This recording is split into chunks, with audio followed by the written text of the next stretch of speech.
So in this lesson, you will learn how to introduce our nationalities and some key features of the Chinese language.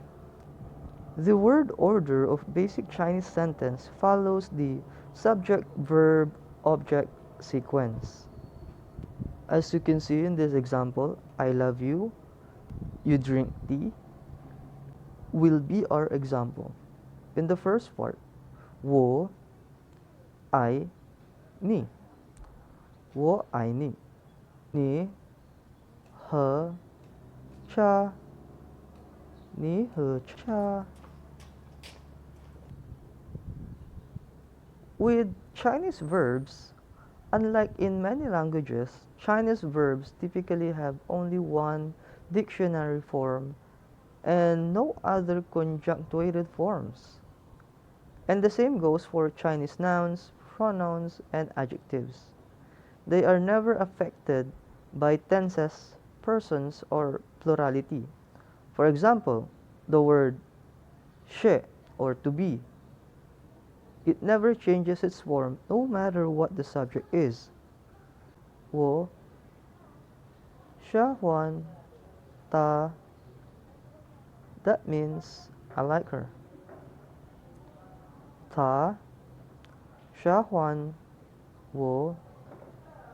That means she likes me. 她喜欢我 or he likes me. If you notice that ta, he, ta, she is the same. Chinese actually rely on the other information to work out which ta it is, if they are talking to a lady or a guy. And with Chinese nouns, they do not require any articles such as a or the. A noun can be singular or plural, so the exact translation of a noun varies with the context. Like for example, I am listening to a song. It will be 我在听歌 means I am listening to a song. 他在吃梨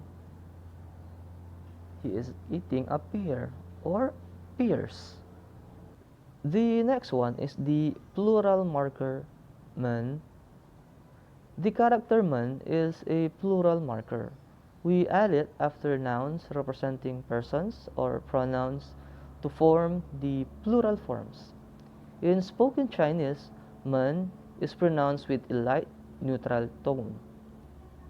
Look at our examples.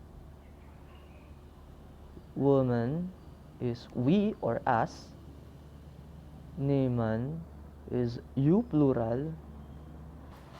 And 他们 is they or them.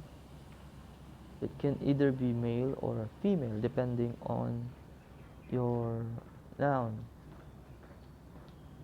We will now proceed to an exercise.